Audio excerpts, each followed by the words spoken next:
السلام علیکم listeners, please subscribe my channel, also like and share it. آج میں ایک کمپلیٹ سٹوری ناول شروع کرنے جا رہی ہوں، وہ کہیں ملے وہ کبھی ملے، جو کہ تحریر ہے نائلہ طارق کی۔ Let's start it. مزمل سی دم توڑتی دھوپ بہت آہستگی سے ڈھلتی جا رہی تھی، ہوا کے نڈھال جھونکوں میں خنکی سر اٹھانے لگی تھی۔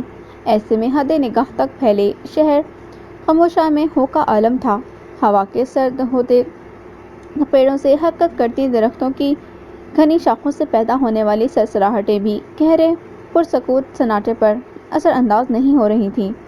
قبرستان کے نزدیک ہی کچے کچے مکانات کا سلسلہ تھا۔ درمیان میں ایسی دیوار یا حد باقی نہیں رہی جو قبرستان کو ان مکانات سے الگ رکھتی، مگر اس سے کوئی خاص فرق نہیں پڑتا تھا۔ یہ قبرستان ان مکانات کے عقبی حصے میں تھا، اس لیے اس کے ازدی سکوت اور سناٹوں میں کوئی مخل نہ ہوتا تھا۔ موت کے ابدی سناٹوں کے درمیان سے زندگی کا گزر کبھی ہوتا بھی نہیں، کیونکہ ان سے دامن بچا کر چلنا ہی زندگی کا اصول ہے۔ سو مکانات کے اس عقبی حصے میں بھی کوئی چہل پہل یا آمد و رفت کا سلسلہ نہ تھا۔ مکانات کے رہائشی عقبی دروازے کھڑکیاں بند رکھتے تھے۔ زندگی کی حقیقت کیا ہے، یہ ایک نگاہ میں ہی منکشف ہو جائے، لیکن جب نگاہیں چرائے ہی رکھیں تو کھلے دروازے کھڑکیوں سے بھی کچھ دکھائی نہیں دیتا۔ آہنی سیڑھیوں پر پیر رکھے وہ دہلیز پر بیٹھی خالی نظروں سے دور دور تک پھیلی قبروں کو دیکھ رہی تھی۔ پھر شاید تھک کر اس نے دائیں جانب ایک قطار سے اگی خاردار جھاڑیوں کے آگے گزرتی سڑک پر نظر جما دی۔ قبرستان کی خستہ حال بیرونی دیوار کا کافی بڑا حصہ برسوں پہلے مردوم ہو چکا تھا، اس کی جگہ خاردار جھاڑیاں اپنی جگہ بنا گئی تھیں۔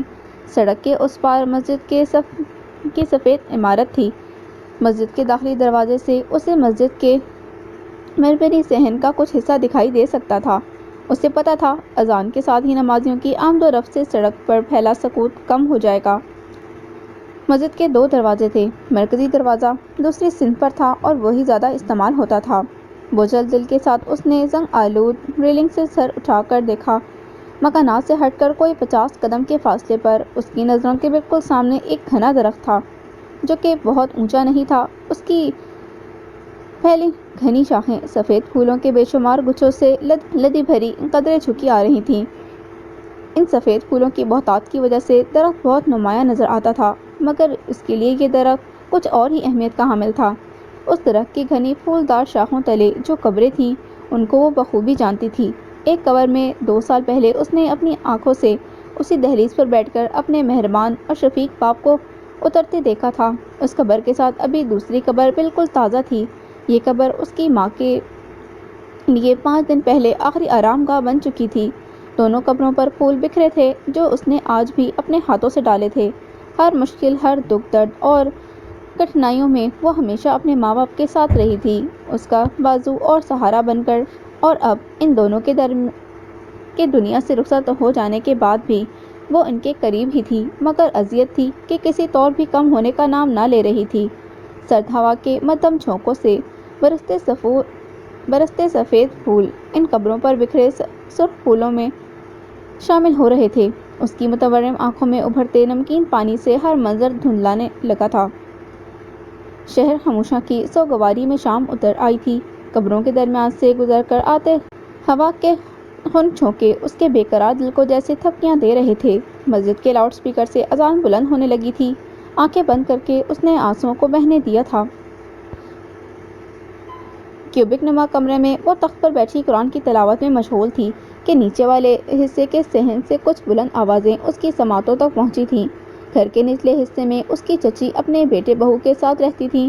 اوپر کا حصہ بس اب ایک کمرے اور چھوٹے سے صحن پر مشتمل تھا۔ 3 سال قبل وہ اپنے ماں باپ کے ساتھ مجبوراً اس پوشن میں منتقل ہوئی تھی۔ بڑی بیٹی کی شادی کے بعد اس کے باپ کی معاشی حالت ایسی نہ تھی کہ 2 بیٹیوں کو ایک ساتھ رخصت کرتا۔ قسمت اچھی تھی کہ بڑی کی طرح باقی 2 بیٹیوں کے رشتے بھی اونچے گھرانوں میں طے ہوئے تھے۔ سونے پر سہاگا یہ کہ بیٹیاں بھی اپنے شاندار سسرال میں شاندار طریقے سے رخصت ہو کر جانا چاہتی تھیں۔ اتنا کہ بساط سے بڑھ کر ہونے والے اخراجات پورے کرنے کے لیے باپ کو ذاتی گھر بھی فروخت کرنا پڑا۔ قرض الگ بڑھ چکا تھا۔ قرض کی ادائیگی کے ساتھ ہی اسے اپنے ماں باپ کے ساتھ گھر سے نکلنا پڑا، جہاں بے شمار یادیں وابستہ تھیں۔ اس کے چچا زاد بھائی شفاعت کسی طور بھی راضی نہ تھے کہ ان کے گھر کو چھوڑ کر تایا کرائے کے گھر میں شفٹ ہوں۔ بس تب سے اب تک وہ یہیں تھی۔ لیکن وہ ماں باپ نہ رہے جو اپنا گھر چھوڑنے کے بعد اندر سے بالکل ٹوٹ گئے تھے۔ سبایا آپی، صحن سے آواز آئی۔ 12 سالہ سونیا کمرے میں چلی آئی تھی۔ دادی بلا رہی ہیں آپ کو؟ مجھے نیچے ہی آنا تھا، تمہیں کیوں بھیجا؟ سب ٹھیک ہے نا؟ تخت سے اٹھی وہ کچھ تشویش سے پوچھ رہی تھی۔ پتہ نہیں، شاید باجی سے فون پر بات کرنے کے بعد سے غصے میں ہے، امی ابو کا بھی موڈ خراب ہے۔ سونیا کی اطلاع پر اس کی تشویش اور حیرانی دونوں ختم ہو گئی تھی۔ سیڑھیاں اترتے ہوئے اس نے دیکھ لیا سب صحن میں ہی موجود تھے۔ تخت کے قریب ہی کرسی پر شفاعت بیٹھے تھے، جبکہ تخت پر بیٹھی اس کی چچی ذکیہ اور صفیہ بھابی کے تاثرات بھی بہت سنجیدہ تھے۔ تمہاری بڑی بہن کا فون آیا تھا، ماں کے انتقال کو ابھی دن ہی کتنے گزرے ہیں، مگر اس کو یہ لگی ہے کہ بھابی کی پینشن اگر جلد از جلد تمہارے نام ہوئی تو کہیں اسے اور تمہاری دونوں بہنوں کو تمہاری کوئی ذمہ داری نہ اٹھانی پڑ جائے۔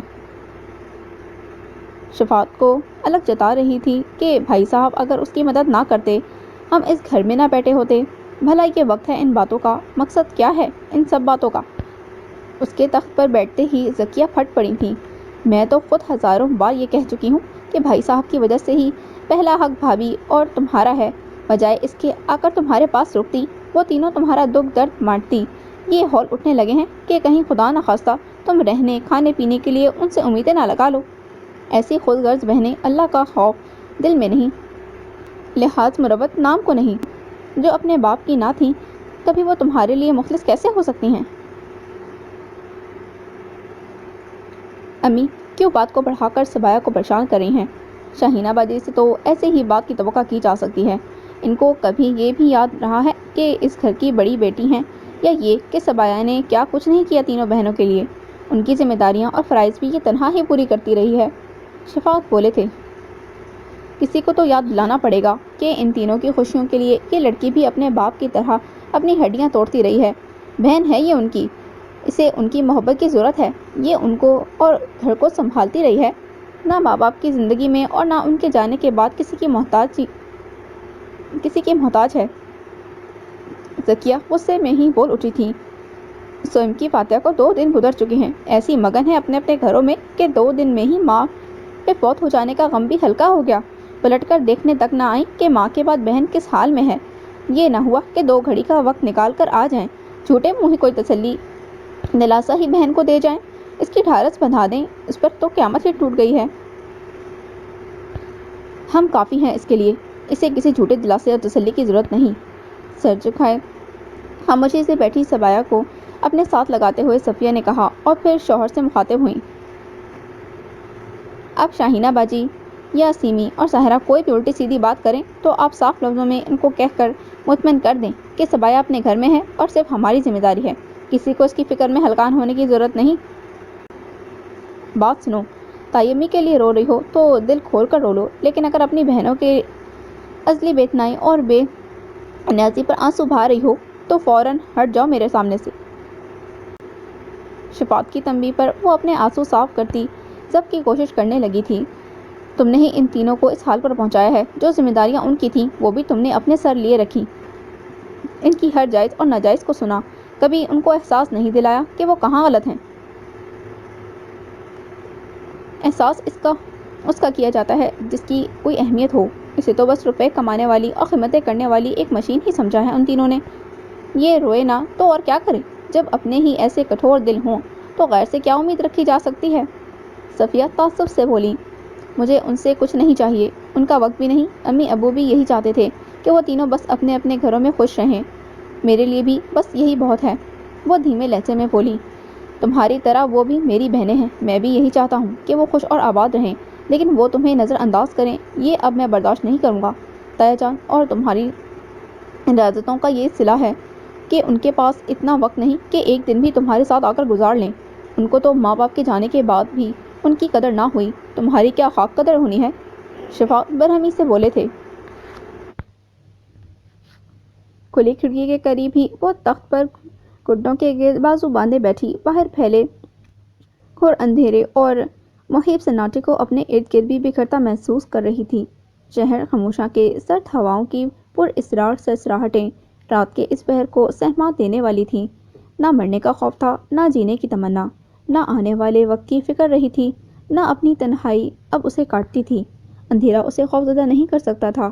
کوئی راستہ دکھائی نہ دینے کی بے چینی بھی تھی، مگر وہ اب مزید اس اندھیرے میں گھری بھی تو نہیں رہ سکتی تھی۔ گھبرانا تو وہ جانتی ہی نہ تھی، عادت جو ہو چکی تھی مشکلوں سے گزرنے اور ان کا سامنا کرنے کی۔ اس نے تو ہمیشہ اندھیروں میں روشنی ڈھونڈی تھی۔ فرق صرف یہ تھا کہ اب اسے جو کرنا تھا صرف اپنے لیے کرنا تھا، دوسروں کی راہوں میں دیپ روشن کرنے والوں کے راستے قدرت روشنیوں سے منور اور ہموار کر دیتی ہے۔ اس نے تو روشنیاں بکھیری تھی، دوسروں کی راہوں سے کانٹے ہٹائے تھے، پھر وہ خود کو اندھیروں سے نکالنے کی کوشش کیوں نہ کرے۔ اب تک کی تمام زندگی اس نے ایثار اور قربانیوں کی ادائیگی کرتے گزارتی تھی، مگر اب وقت آ چکا تھا کہ وہ اپنے بارے میں سوچتی۔ فجر کی اذان ختم ہونے کے ساتھ اس نے کھڑکی بند کی اور تخت پر گہری نیند سوئی۔ سونیا پر کمبل درست کرتی وضو کی نیت سے کمرے سے نکل گئی۔ صبح کا اجالا پھیل چکا تھا جب وہ قبروں کے ارد گرد بکھرے خشک پتے سمیٹ رہی تھی۔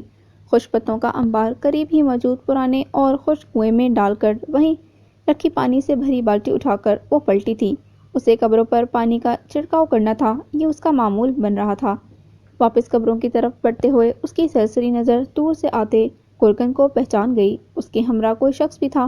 قبروں پر پانی چھڑکتے ہوئے اس نے چونک کر اپنے عقب میں دیکھا۔ گورکن نے جانے کیوں اسے مخاطب کیا تھا۔ بیٹی۔ وہ شخص اس خالی قبر کو دیکھنے کے بعد اب آگے بڑھنے کو تیار نہیں۔ گورکن کے اشارے پر اس نے حیرت سے کنویں کے پاس رکھے سفید لباس میں ملبوس شخص کو دیکھا اور پھر اپنے ماں باپ کی قبروں کے ساتھ ہی اس تیسری قبر کو جو بالکل تیار تھی، مگر اس کو سوکھی شاخوں اور خاردار جھاڑیوں سے ڈھانپ دیا گیا تھا تاکہ جنگلی جانور وغیرہ اس سے دور رہیں۔ میں سب بتا چکا ہوں اسے، مگر وہ مان کر ہی نہیں دے رہا۔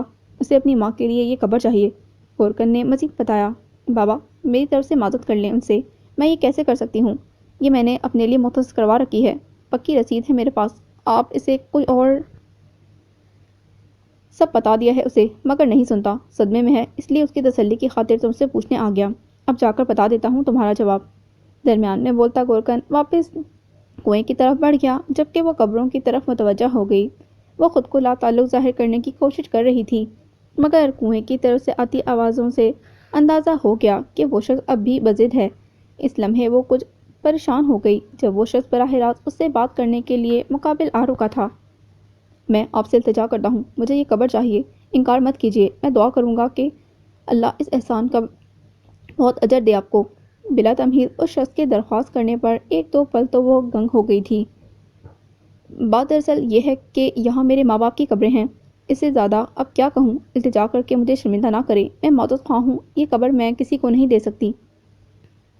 اس شخص کو دیکھے بغیر وہ بمشکل بولی اور پھر خالی بالٹی اٹھائے سورج سے اس کے برابر سے نکلتی چلی گئی، مگر چند قدم آگے جانے کے بعد عقب سے ابھرتی پکار کو چاہتے ہوئے بھی انسنی نہ کر سکی تھی۔ دیکھیے، میں آپ کو جواب دے چکی ہوں، مجھے اس طرح بار بار انکار کرنا بہت شرمندگی سے دوچار کر رہا ہے، تو آپ انکار نہ کر کے مجھے شکریہ کا موقع دیں، میں ہمیشہ آپ کا احسان مند رہوں گا۔ اب کے اس شخص کے التجائی لہجے میں منہا اسرار نے اسے زج کرنا شروع کر دیا تھا، مگر وہ سمجھ سکتی تھی، اندازہ لگا سکتی تھی، اس شخص کے درد و کرب سے اس کی بے انتہا سرخ سوجی آنکھیں کسی بھی لمحے چھلکنے کو تیار نظر آ رہی تھیں۔ معافی چاہتا ہوں کہ میری وجہ سے آپ تنگ ہو رہی ہیں، مگر میں مجبور ہوں، اسی لیے بار بار آپ سے وہی درخواست کر رہا ہوں، مجھ پر مہربانی کیجیے، صرف اللہ کے لیے۔ میں بھی اپنے ماں باپ کی وجہ سے مجبور ہوں، مر کر ان کے قریب ہی دفن ہونا چاہتی ہوں۔ دنیا میں ایسے کئی لوگ ہیں جو اپنی زندگی میں ہی اپنے کفن دفن کا انتظام کر کے رکھتے ہیں، آپ اس طرح کسی کو مجبور نہیں کر سکتے۔ بات کر کے وہ رکی نہیں تھی۔ آپ اس قبر کے بدلے جو چاہیں مجھ سے لے لیجیے، مگر انکار مت کیجیے۔ ایک دفعہ پھر عقب سے ابھرتی آواز پر اس کے قدم رکے، پلٹ کر اس شخص کو دیکھتے ہوئے وہ فوری طور پر کچھ بول نہ سکی۔ ٹھیک ہے، پھر پہلے 5 لاکھ لے آئیے، وہ سرد لہجے میں بولی اور پھر رکے بغیر تیز قدموں سے آہنی سیڑھیوں کی جانب بڑھ گئی۔ پتہ نہیں کتنی دیر وہ سر پکڑے بیٹھی شرمندگی اور ندامت میں مبتلا خود کو ملامت بھیجتی رہی۔ اسے سمجھ نہیں آ رہا تھا کہ کس طرح ایسی گھٹیا بات اس کی زبان سے نکل گئی۔ وہ شخص تو پہلے ہی صدمے سے نڈھال تھا، اسے خود بھی ایسے صدمے اور اذیت سے گزرے زیادہ دن نہیں ہوئے، اس کیفیت سے آگاہ ہوتے ہوئے بھی وہ اس طرح کیوں زچ ہو گئی کہ جان چھڑانے کے لیے بے حسی کی حد ہی کر ڈالی، اور اب شدید پچھتاوے کا بھی شکار ہو رہی تھی۔ اپنی حرکت پر کوٹتے سوچتے سر پھوڑے کی طرح دکھنے لگا تھا۔ بے دلی سے اپنے لیے چائے تیار کر کے وہ کمرے میں واپس آئی تھی کہ آہنی دروازے پر ابھرتی دستک کی آواز اسے بری طرح چونکا گئی۔ کوئی اور وقت ہوتا تو وہ ضرور حیران اور پریشان ہوتی کہ قبرستان کی طرف سے کوئی اس سے ملنے آ گیا، مگر ابھی تو اسے اندازہ ہو گیا تھا، سو دم حلق میں آ گیا۔ ذرا کھڑکی کھول کر اس نے دیکھا، وہی تھا۔ دروازے پر دستک دینے کے بعد اب سیڑھیاں اترتا جا رہا تھا۔ اسے نیچے اترتے اور منظر دیکھ کر وہ کھڑکی سے ہٹ گئی۔ تخت پر پڑی چادر پہنتے ہوئے اس نے سوچ لیا تھا کہ معذرت کر کے بات ختم کر دینی چاہیے۔ غلطی تو اس سے ہو چکی تھی۔ مرے مرے قدموں سے سیڑھیاں اترتی وہ اسے ہی دیکھ رہی تھی جو نیچے سر جھکائے کھڑا تھا۔ میرے پاس اس وقت پوری نقد رقم نہیں ہے، فوری طور پر بندوبست نہیں ہو سکا اور تدفین کا وقت نکلا جا رہا ہے۔ فی الحال آپ یہ فائل رکھ لیں، اس میں پلاٹ کے کاغذات ہیں۔ سبایا کے کچھ بولنے سے پہلے وہ عجلت میں بولتا ایک براؤن رنگ کی فائل اس کے ہاتھ میں رکھ چکا تھا۔ پلاٹ کی قیمت 5 لاکھ سے کئی گنا زیادہ ہوگی۔ میں کوشش کر کے جلد از جلد اس پلاٹ کو فروخت کرنے کے بعد اس کی ساری قیمت آپ کو دے دوں گا۔ یہ اب آپ کی ہی امانت ہے۔ اب تو کوئی اعتراض نہیں نا آپ کو؟ اس شخص کے ملتجی لہجے اور آنکھوں میں کچھ چھپی آس اور امید تھی کہ وہ غائب دماغی سے سر ہلا کر رہ گئی۔ میں آپ کا احسان ساری زندگی نہیں بھولوں گا۔ اس کے کانوں میں آواز گونج رہی تھی۔ تخت پر پڑی فائل سے نظر ہٹا کر اس نے دوبارہ کھلی کھڑکی سے باہر دیکھا۔ خالی قبر اب خالی نہ رہی تھی۔ تدفین کے بعد سبھی لوگ جا چکے تھے سوائے اس کے، جو قبر کے پاس جانے کب تک بیٹھے رہنے کی ٹھان چکا تھا۔ ایسا ہی ہوتا ہے، وہ خود بھی تو یوں ہی ہوش اور خور سے بیگانی ہو گئی تھی۔ ماں کی قبر کے ساتھ ہی اپنی قبر کھدوا کر اسے یوں تسلی ملی جیسے اسے پتا ہو کہ اسے کچھ دن بعد ہی اپنی ماں کے قریب دفن ہو جانا ہے۔ جانے کیا عجیب قسمت پائی تھی اس نے۔ ہوش سنبھالنے کے بعد سے اپنی خواہشوں آرزوؤں کو اپنے ارد گرد رہنے والوں کی خوشیوں اور آسودگی کی خاطر مارتے مارتے ہی زندگی گزاری، اور آج ایک اور خواہش، آخری من پسند ٹھکانہ بھی اس کے ہاتھوں سے جا چکا تھا۔ ٹھنڈی آہ بھر کر اس نے یوں ہی فائل اٹھا کر ورق گردانی شروع کر دی۔ اس کے اندازے کے مطابق کاغذات اصلی تھے، نہ بھی ہوتے تو اسے کوئی سروکار نہ تھا۔ وہ جانتی تھی کہ اس نے یہ فائل واپس لوٹانی ہے۔ صبح کی یخ بستہ ہواؤں میں رات وقفے وقفے سے ہونے والی ہلکی بارش کی نمی بھی شامل ہو چکی تھی۔ گرم شال اچھی طرح لپیٹے وہ دھیرے دھیرے قدم بڑھاتی پرانے کنویں کے قریب رک گئی تھی اور پھر اس کے فارغ ہونے کا انتظار کرنے لگی، جو قبروں کی طرف فاتحہ خوانی میں مصروف تھا۔ سبایا کا تقریباً روز ہی اس سے سامنا ہوتا تھا، کبھی صبح یا کبھی شام کے اوقات میں۔ ہر بار سلام کرنے میں وہی پہل کرتا تھا۔ سبایا کی کوشش ہوتی کہ اس کی آمد پر زیادہ دیر قبروں کی طرف نہ رکے، مگر آج وہ بطور خاص اس سے بات کرنے آئی تھی۔ فائل جو اسے واپس کرنی تھی، وہ اس کی موجودگی سے واقف ہو چکا تھا یا نہیں، بہرحال اسے فاتحہ خوانی سے فارغ ہوتے دیکھ کر سبایا خود اسے مخاطب کر گئی۔ میری بات سن لیں جانے سے پہلے۔ سبایا کی آواز پر متوجہ ہوتا وہ اس کی جانب ہی بڑھ آیا تھا، سیاہ لباس اور سیاہ جالی دار ٹوپی سے سر ڈھانپے۔ اس کے ستے ہوئے چہرے کو دیکھتے ہوئے سبایا کو آج پھر یہ احساس ہوا تھا کہ اس شخص کو پہلے کہیں دیکھ چکی ہے، مگر کہاں؟ یہی اسے یاد آ کر نہیں دے رہا تھا۔ آپ یہ فائل واپس لے لیجئے، مجھے اندازہ نہیں تھا کہ یہ آپ کی چیز ہے، یہ آپ رکھیے، میں نہیں لے سکتی۔ اس کے سلام کا جواب دینے کے بعد وہ بولی اور فائل اس کی طرف بڑھا دی تھی، مگر میں یہ واپس نہیں لے سکتا کیونکہ اس پر اب صرف آپ کا حق ہے۔ اس کے بدلے میں جو آپ نے مجھے دیا اس کے سامنے یہ کچھ بھی نہیں۔ وہ بڑے مؤدب انداز میں انکار کر گیا۔ وہ میری غلطی تھی، مجھے لگا تھا اتنی بڑی رقم سن کر آپ دوبارہ اس قبر کے لیے اصرار نہیں کریں گے۔ یقین کریں میں اپنی غلطی کے لیے بہت نادم ہوں۔ مجھے واقعی بدلے میں یا اس قبر کے عوض کچھ نہیں چاہیے۔ جس کی مٹی جہاں کی ہوتی ہے وہاں پہنچ ہی جاتا ہے۔ اس قبر کی مٹی میرے لیے نہیں تھی، اور پھر قبر کی سودے بازی کون کرتا ہے؟ آپ نے قبر کی بات کی، اس دنیا میں تو زندگی موت یہاں تک کہ ایمان پر بھی سودے بازی ہو جاتی ہے۔ وہ سنجیدگی سے بولتا اسے چونکا گیا۔ آپ مجھے شرمندہ کر رہے ہیں جبکہ میں وضاحت کر چکی ہوں۔ نہیں، یہ بات میں نے آپ کو شرمندہ کرنے کے لیے ہرگز نہیں کی، صرف ایک سچائی بیان کی ہے جس کا آپ سے بالکل بھی کوئی تعلق نہیں۔ وہ فوراً بولا، پھر بھی میں اپنی مرضی سے آپ کو یہ پراپرٹی واپس کر رہی ہوں۔ میرے بھائی کو اگر یہ سب معلوم ہوا تو وہ بہت خفا ہوں گے مجھ پر کہ میں یہ پیپرز کیسے اور کیوں لے آئی۔ وہ کچھ زچ ہونے لگی تھی۔ آپ ان کو سمجھا دیجیے گا کہ میں اس پلاٹ کے عوض آپ سے زمین لے چکا ہوں، اس لیے آپ کا ان پیپرز سے دستبردار ہو جانے کا جواز ہی نہیں بنتا، نہ ہی آپ کے بھائی آپ سے ناراض ہوں گے۔ آپ کی یہ عادت ہے کیا، ایک ہی بات پر ڈٹ جانا اور اڑ جانا؟ سبایا کے کچھ ناگوار لہجے پر وہ چپ ہوتا اسے حیرانگی سے دیکھنے لگا۔ وہ میرے چچا زاد بھائی ہیں، ان کے سوا کوئی بھی میرا بھائی نہیں۔ مجھے ایک ایک قدم پھونک پھونک کر رکھنا ہوتا ہے۔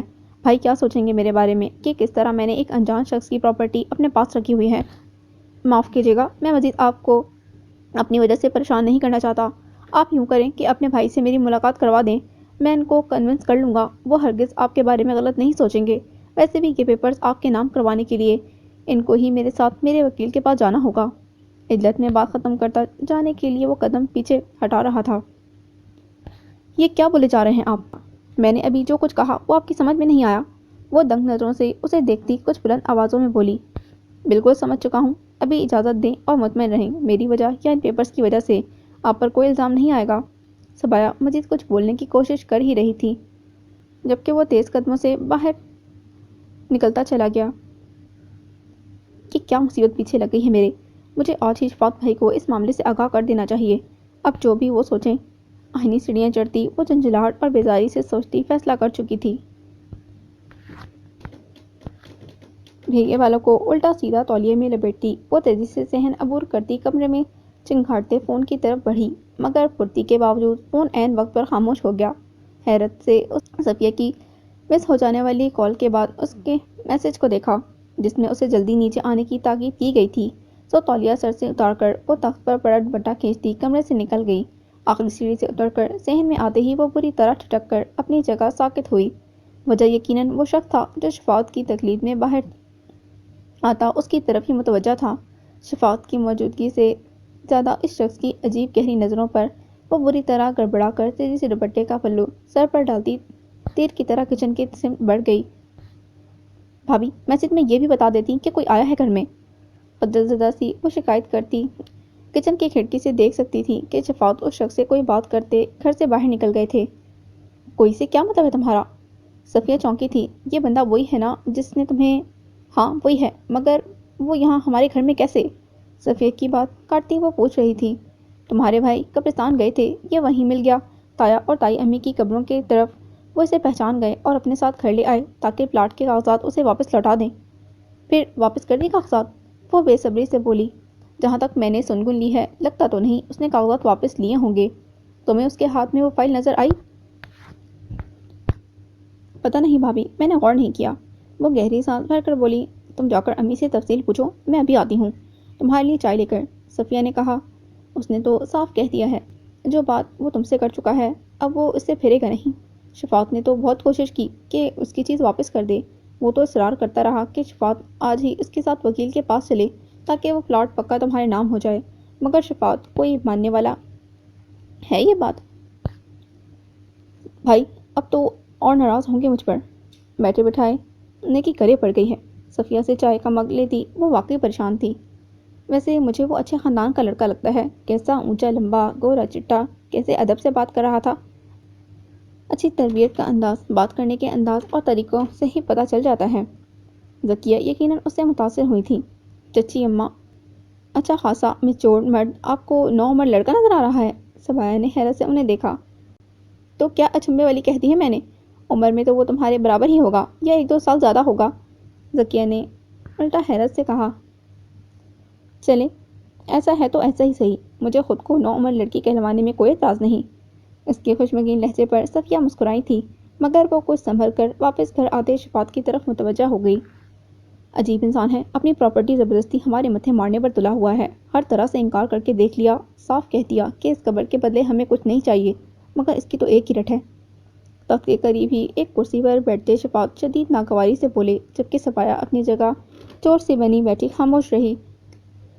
وہ بھی تو کچھ غلط نہیں کہہ رہا، یہی چاہتا ہے کہ اس کی مرحومہ ماں پر کسی قسم کے قرض یا احسان کا بوجھ نہ رہے، ذکیہ نے یاد دلایا۔ میں سبایا کی طرف سے اسے کہہ چکا ہوں کہ ہماری طرف سے کوئی احسان نہیں کیا گیا، نہ ہی ہمارا کوئی اعتراض نکلتا ہے اس طرف، اتنا کافی ہونا چاہیے اس کی تسلی کے لیے۔ ایک قبر کے عوض اتنی بھاری مالیت کی زمین اس طرح کون کسی کے نام کر دیتا ہے؟ معاملہ سبایا کا ہے، اس طرح کسی پر بھی آنکھیں بند کر کے بھروسہ نہیں کیا جا سکتا۔ کل کوئی زمین کی وجہ سے سبایا کسی مصیبت میں گرفتار ہو گئی تو میں کہاں ڈھونڈتا پھروں گا اس شخص کو؟ شفاعت اس ناگواری سے بولے تھے۔ آپ خواہ برائی کا پہاڑ بنا رہے ہیں۔ وہ کون سا تحفے میں اتنا بڑا پلاٹ دے رہا ہے؟ زمین کے بدلے ہی تو زمین دے رہا ہے۔ سبایا سے جو بات طے ہو گئی تھی اسے نبھانا چاہتا ہے۔ یقیناً وہ اور بھی زمینوں کا مالک ہوگا، اس لیے یہ کوئی بڑی بات نہ ہوگی۔ اگر آپ کو خدشات ہیں بھی تو ایسا کریں، اس شخص کی تسلی کے لیے پلاٹ سبایا کے نام کروا لیں، پھر سبایا وہ پلاٹ آپ کے نام کر دے۔ اس طرح کاغذات پر آپ کا نام رہے گا، نہ سبایا کو کوئی مسئلہ ہوگا، اور مجھے یقین ہے کہ نہ ہی آپ کسی مسئلے سے دوچار ہوں گے۔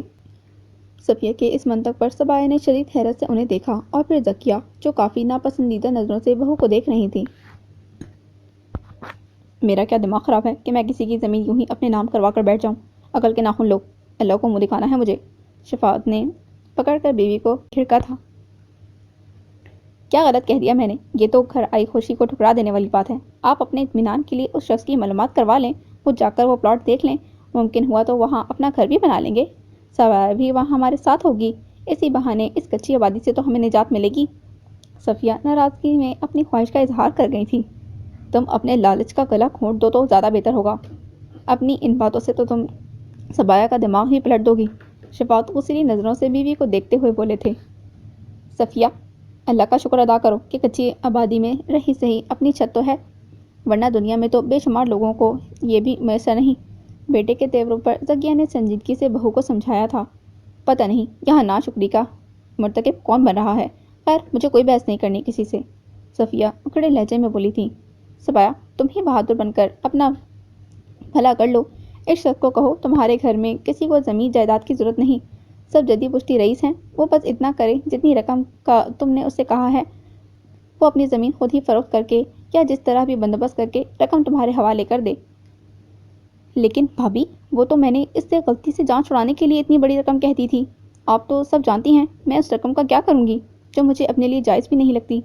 وہ یوں چونک کر بولی جیسے بچھو نے ڈنک مارا ہو۔ میں نے تو بس مشورہ دیا تھا، اب آگے تمہاری مرضی۔ صفیہ سرد لہجے میں بولی تھی۔ کسی مشورے کی اسے ضرورت نہیں، اس نے 1 روپیہ بھی نہیں لینا اس شخص سے۔ شفاعت کے سخت لہجے پر صفیہ مزید کچھ بولے بغیر تخت سے اٹھ کر کچن کی طرف چلی گئی تھی۔ زر زمین بڑے فتنے ہیں، اچھے اچھوں کی نیت بگاڑ کر رکھ دیتے ہیں، کہیں کا نہیں چھوڑتے۔ ذکیہ ٹھنڈی سانس بھر کر بولی تھی۔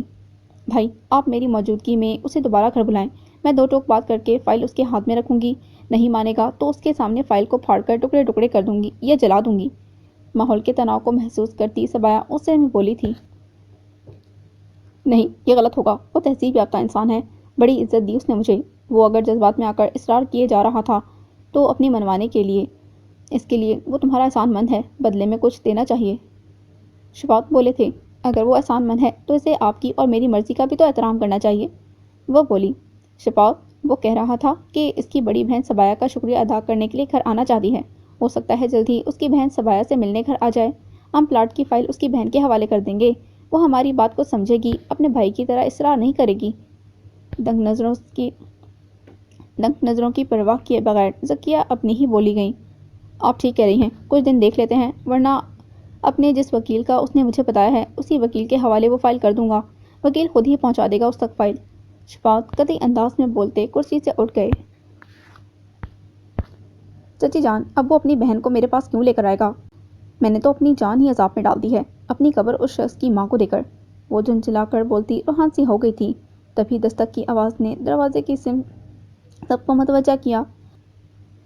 کھلے دروازے کو مزید کھول کر اس نے آنے والی شخصیت کو دیکھا اور اگلے ہی پل اس کا دل بری طرح دھڑکتا حواس باختہ سا ہو کر رہ گیا۔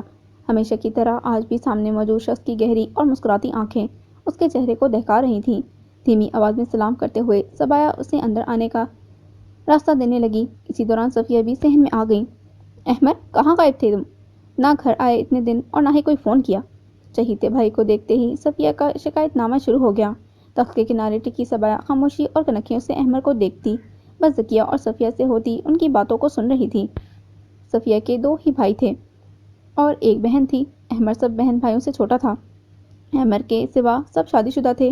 کچھ عرصے صفیہ اپنی بڑی بہن کے ساتھ مل کر اس کے لیے بہت شد و مت سے لڑکی ڈھونڈنے کا آغاز بھی کر چکی تھی، مگر اب تک کوئی خاص کامیابی حاصل نہ ہوئی تھی۔